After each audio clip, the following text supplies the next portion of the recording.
ये जो इस वक्त एनसीडब्ल्यू आपके सामने ये दिखाने की कोशिश कर रही है कि अब हम सुओ मोटो कॉग्निजेंस इसका लेंगे, उसकी असलियत में आपको बताती हूं। न्यूज लॉन्ड्री की खबर देखिए और उसको पढ़ने के बाद आपको समझ में आएगा कि टेलीग्राफ ने आखिर ये फ्रंट पेज क्रोकोडाइल टीयर्स के साथ 56 इंची मोटी चमड़ी के साथ एक मगरमच्छ आपके सामने क्यों बनाया है, जो कि 79 दिन तक मतलब 78 दिन तक तो वो अपने 56 इंची सीने पे, 56 इंची स्किन पे, चमड़ी पर कोई असर नहीं होने देता है और अचानक से 79वें दिन क्रोकोडाइल टीयर्स जिसको कहा जाता है वो होता है। एनसीडब्ल्यू को कंप्लेंट दी गई थी 12 जून को। ये जो कंप्लेनेंट हैं जो अब बोल रहे हैं, जिनका वीडियो सामने आपको मणिपुर से आता हुआ दिखाई दे रहा है, उन लोगों को, उनकी तकलीफ को, उनके दर्द को इसी एनसीडब्ल्यू और इसी एनसीडब्ल्यू की हेड रेखा शर्मा, जो किसी काम की नहीं है, किसी महिला के लिए खड़ी नहीं हो सकती है। 12 जून को इनको कंप्लेंट दी गई और इन्होंने उसका जवाब तक नहीं दिया। कंप्लेनेंट वेट करते रहे कि जवाब आएगा उनके पास, इन्होंने जवाब तक नहीं दिया और अब आपके सामने बड़ा चौड़ा होकर बोले कि सुओ मोटो कॉग्निजेंस लेते हैं। To hell with your suo motu cognizance. यह है तरीका। खबर देखिए आप, लुक एट दिस। खबर देखिए आप, एक्सक्लूसिव खबर है न्यूज लॉन्ड्री की, पढ़िएगा, इसका लिंक भी आपको मिल जाएगा। NCW ignored complaint linked to Kuki women video filed 38 days ago. शर्म नहीं आती इसको। महिला आयोग बना बैठा है, महिला को वहां पर बिठा के बैठा है और उसके बाद इनकी हरकत यह है कि 38 दिन तक बेचारी गुहार लगाती रहे, कंप्लेंट करती रहे और उनकी सुध तक नहीं लेगा ये राष्ट्रीय महिला आयोग। A complaint filed on June 12th had also detailed other instances of rape and violence from Manipur। और कैसे कैसे वायलेंस हो रहे हैं, इन सब का जिक्र उस कंप्लेंट में किया गया था, लेकिन अभी तक वो भी आपके सामने नहीं आया होगा। जब तक छुपा सकते थे तब तक छुपा कर रखा गया। तो अगर आपके सामने ये बताने की कोशिश हो रही है अभी अचानक से कि अच्छा ये एक वीडियो हमारे सामने आ गया, बहुत ही दुख हो रहा है, सीएम ये बात कह रहे हैं, जबकि ऑलरेडी एफआईआर दर्ज हो चुकी है, तो सीएम को ये बात पता नहीं है। उसके बाद आपके सामने सब लोग क्या कर रहे हैं आप देख रहे हैं और किस तरह से बेशर्मी के साथ मणिपुर के सामने, मतलब ऐसा लग रहा है कि पूरी गोदी मीडिया को, सारे इनके भक्तों को एक तरह से मैसेज दे दिया गया है कि मणिपुर का जिक्र तब तक नहीं करना जब तक कि तुम साथ में राजस्थान, छत्तीसगढ़ और कोई भी ऑपोजिशन रूल स्टेट के किसी भी क्राइम का जिक्र ना करने लग जाओ। तो आपको फर्क नहीं समझ में आ रहा किसी चीज में। 79 दिन तक आप शांत बैठे रहे, 78 दिन तक आप बिल्कुल शांत बैठे रहे, आपको कोई फर्क नहीं पड़ा, किसी की गिरफ्तारी नहीं हुई, पूरी दबाने की कोशिश करते आ गए। While this happened on May 4th, the video went viral only yesterday. The reactions were swift. Prime Minister Modi made his first statement. Prime Minister Modi आपके सामने आए स्टेटमेंट देते हुए। सुप्रीम कोर्ट तक ने इसका कॉग्निजेंस ले लिया कि भैया कुछ कीजिए वरना हम इसके अंदर दखलंदाजी करेंगे। नेशनल कमीशन ऑफ विमेन जो है वो सुओ मोटो कॉग्निजेंस इस केस पर लेने की बात कर रहे हैं। किस बात का सुओ मोटो कॉग्निजेंस? आपको कंप्लेंट गई है, सुओ मोटो क्या ले रहे हो आप ये दिखाने की कोशिश करो कि हम अपने आप से इस केस पर एक्शन लेने की कोशिश कर रहे हैं, अपने आप से नहीं कर रहे। भैया 38 दिन हो चुके हैं आप लोगों को कंप्लेंट गए हुए। Where the hell were you? What were you doing? Complaint was filed by 2 Manipuri women and a Manipur tribal association headquartered abroad. The complainants, whom we are not identifying in this report, had spoken to the survivors and then emailed NCW chairperson Rekha Sharma. शर्म कर लो रेखा शर्मा, शर्म कर लीजिए आप। News Laundry accessed a copy of the complaint. It was emailed to chairperson-ncw@nic.in। वैसे I can understand क्योंकि मैं भी ये कंप्लेंट इनको भेज चुकी हूँ, आज तक अभी कोई जवाब आया नहीं है, नहीं आएगा। और आप सोचिए मेरा केस तो इनके सामने कुछ भी नहीं है, इतने बड़े केस तक पे इनका कोई जवाब नहीं आया। सिर्फ इतने सारे एनसीडब्ल्यू सेल बना रखे हैं, हमारे टैक्स पेयर के पैसे से चलने वाले सेल बना रखे हैं। और कर क्या रहे हैं ये लोग? बैठकर सिर्फ और सिर्फ एसी कमरे में बैठ के अपने आराम से ऐशो आराम कर रहे हैं, अपने मतलब से। अपने बोल रहे सिलेक्टिव आउटरीच मत करो, आपका तो पूरा एक्शन ही सिलेक्टिव होता है। किसी ऑपोजिशन रूल स्टेट में कुछ होगा तो बड़ी जल्दी आप सुओ मोटो कॉग्निजेंस खुद ही ले लेते हैं। यहां तो आपको, अगर क्योंकि बीजेपी रूल स्टेट है, वहां पर 38 दिन हो चुके हैं आपके पास कंप्लेंट आया और आपने एक चीज उसके ऊपर नहीं की। अब क्या कर रहे हो? अब तो सबके सामने आई गया, तो आपको पता ही है कि मुंह बचाने के लिए कुछ ना कुछ करना पड़ेगा। चेहरा छिपाने के लिए कहा जाए, अब तो प्रधानमंत्री नहीं चेहरा छुपा पा रहे अपना, बोलना तो उनको पड़ गया। सुप्रीम कोर्ट तक चला गया मामला, सुप्रीम कोर्ट, सीजीआई खुद बोल रहे हैं इसके ऊपर। Now what are you doing? अब क्या कर रहे हो? और अभी भी बेशर्मी से इनके लोग कहने में लगे हुए, हाँ मॉनसून सत्र शुरू होने वाला था, उससे पहले ये वीडियो कैसे लीक किया गया, जरूर इसमें कोई ना कोई साजिश है। अरे भैया कभी भी लीक किया गया, घटना हुई है कि नहीं हुई है? घटना को तो आप डिनाई नहीं कर पा रहे हैं, तो घटना हुई है कभी भी, मतलब उसके हमेशा टाइमिंग को लेके, हर चीज को लेके आपको वो सवाल खड़े करने हैं कि अभी भी कैसे आगे, मतलब अभी भी छुपे रहना चाहिए था वीडियो। कितना घटिया, कितना घिनौना होना पड़ेगा इस तरह की बातें आप लोगों के सामने रखने के लिए। और मैंने कहा कि जो अधिकारी पुलिस थाने में जो इंचार्ज है उनके ऊपर भी सख्त कार्रवाई होनी चाहिए कि उसने इतने दिन तक उस एफआईआर पर संज्ञान लेकर उसकी जांच क्यों नहीं की, उन मुलजिमों को क्यों नहीं पकड़ा गया। और दूसरी बात है तो वहां पर जो घटना हुई थी खुद पुलिस के द्वारा उस दोनों बहनों को वो लोगों के द्वारा लाया गया था, थाने ले जा रहे थे, उनके अंदर भीड़ ने उनको वहां से छीनकर और उनके सामने ये घटना का अंजाम दिया। ये बहुत दुखद है। मैं इसकी बहुत निंदा करती हूँ कि ऐसे लोगों के ऊपर सख्त कार्रवाई होनी चाहिए। लेकिन चाहे कोई भी हो, इसमें राजनीति बिल्कुल नहीं होनी चाहिए। कोई भी बहन हो इस देश की, उसके साथ अगर इस तरह का दर्दनाक सी जो हादसा हो सार्वजनिक तौर पर, उसकी मानसिक स्थिति देखिए क्या गुजर रही होगी, कितने दिन हो गए हैं।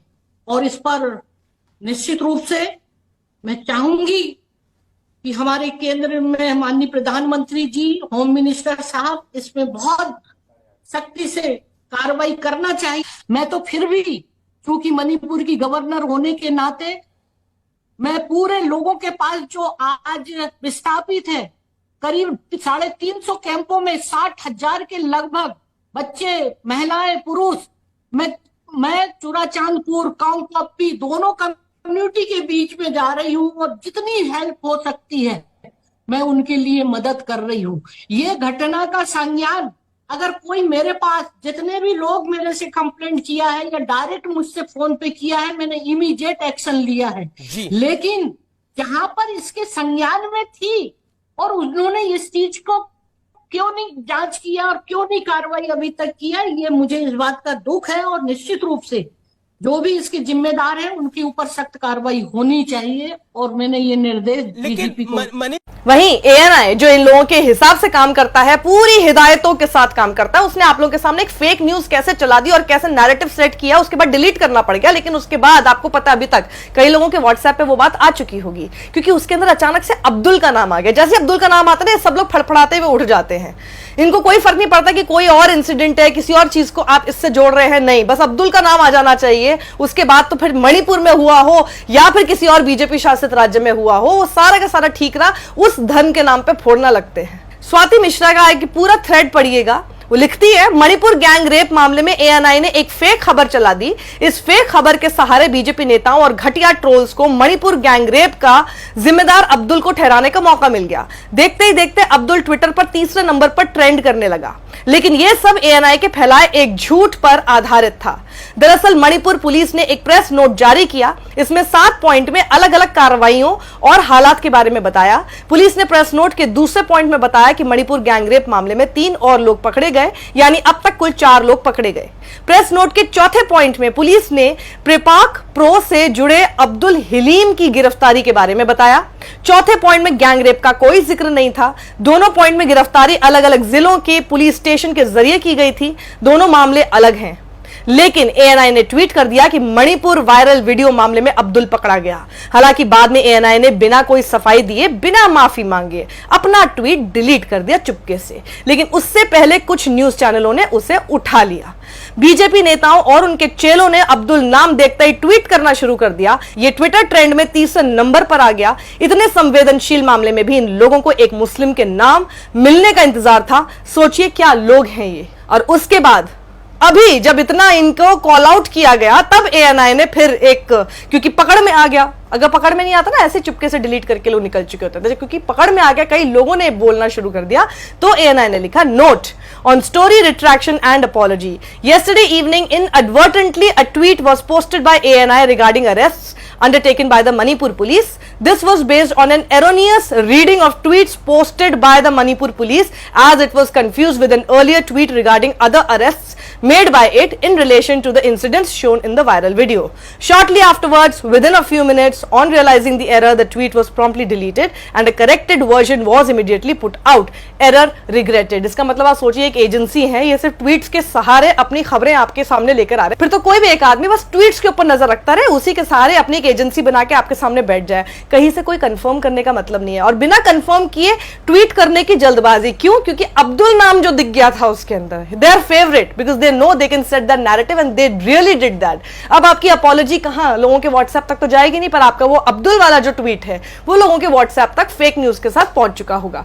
ये देखिए कितना बेशरम आदमी। अब तो ANI ने भी इसको रिट्रैक्ट कर दिया, अपॉलॉजी दे दी, लेकिन इसने अपना ट्वीट नहीं हटाया। क्यों? क्योंकि अभी तक देखिए 1800 रीट्वीट हो चुके हैं, लगभग 5000 के आसपास लाइक हो चुके हैं, और इसको प्रोपेगेट होने देंगे और इसको फैलने देंगे जब तक ये लोगों के घर घर तक जब तक ये लोगों के व्हाट्सएप तक, हर किसी मोबाइल फोन तक नहीं पहुंच जाता, उसके बाद चुपके से डिलीट कर देंगे। क्योंकि इन लोगों की सरकार है, इन लोगों की पुलिस है, इनके ऊपर तो कोई कुछ एक्शन लेगा नहीं फेक न्यूज फैलाने के लिए। इस फेक न्यूज की वजह से कितनी राइटिंग हो सकती है, जैसे हमने अभी कुकी जो महिलाओं के साथ जैसे अत्याचार हमने देखा, वो भी एक फेक न्यूज की बदौलत था।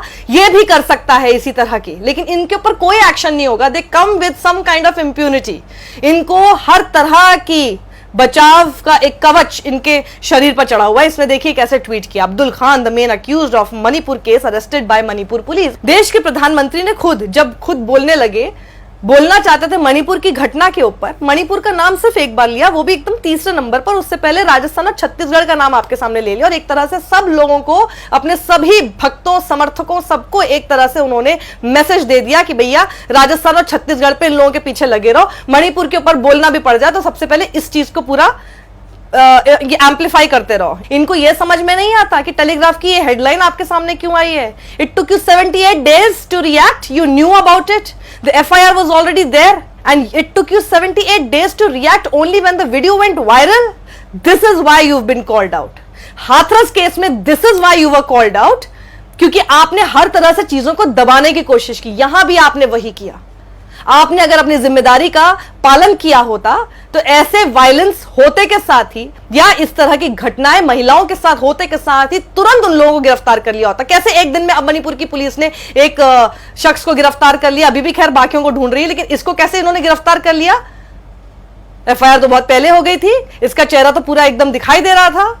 How could you not arrest them? Why? Because this was not even your priority. क्योंकि उसको अरेस्ट करने का मतलब यह होता कि उस खबर को आपको मानना पड़ता, वो उस खबर के बारे में बात होने लगती, उस वीडियो के बारे में बात होने लगती, और वो तो आप दबाना चाहते थे। Do you understand why you've been called out on Manipur, and correctly you've been called out so? Look at this man. I mean, in this lifetime, these people can never become better human beings. When will Rahul Gandhi condemn ghastly rapes and murders in Bengal and Rajasthan, or is outraging on crimes a matter of political convenience for him and the Congress? Political ideology of the party in office doesn't make a crime less or more heinous, but selective outrage of people make them look like vultures. Oh really? It makes people who are asking you to act on Manipur look like vultures? Really? अब इसकी सच्चाई आप देखिए। Right wing trolls are comparing Manipur with Rajasthan. The accused was arrested in Rajasthan unlike Manipur, but they will never understand this. तो आप समझ रहे हैं, पहली बात, इनका पूरा मॉडस ऑपरेंडी यही है, अपने राज्य में किसी क्राइम को छुपाते रहो, उसको बाहर मत आने दो। FIR हुई, NCW को बोला चुप बैठे रहो, कोई रिएक्ट करने की जरूरत नहीं है, कोई जवाब देने की जरूरत नहीं है। लेकिन जब किसी तरह से बचा नहीं पाया, जब वो सामने आ गया, तो ठीक है भाई, अब हम क्या करेंगे, अब तो पूरी दुनिया के सामने बात आ चुकी है, तो ठीक है बोल तो जरूर लेंगे, क्योंकि अब तो सुप्रीम कोर्ट का भी डंडा हमारे ऊपर चल गया है, बोल देंगे, लेकिन उसको भी बाद में बोलेंगे। एक ट्वीट गलती से मणिपुर पे करना भी पड़ जाए, लेकिन तुम लोग सब पीछे पड़े रहना राजस्थान पे, दूसरी स्टेट्स पे, ऑपोजिशन रूल और खास तौर पर कांग्रेस रूल स्टेट पर पीछे पड़े रहना, ताकि मणिपुर की घटना को जितना छोटा कर सके वो कर दें। ऐसी तस्वीरों को जो मैं दिखा नहीं सकती आपको, उन तस्वीरों को, उन शर्मसार करने वाली तस्वीरों को, हमारे देश में महिला के साथ, बीजेपी के राज्य में रह रही महिलाओं के साथ, जिन्होंने उनको अभी पिछले साल ही चुना है, उन महिलाओं के साथ ये अत्याचार होता रहे। बेटी बचाओ बेटी पढ़ाओ का हमारा जो नारा है, या बहुत हुआ नारी पर वार, इस तरह का नारा जो हमारा है, उसको ऊपरी तौर पे सबके सामने बोलते रहना, ये बाहर नहीं आना चाहिए। और अगर आ जाए तो इसके बारे में कम, किसी दूसरी ऑपोजिशन रूल स्टेट के बारे में बात करते रहना है।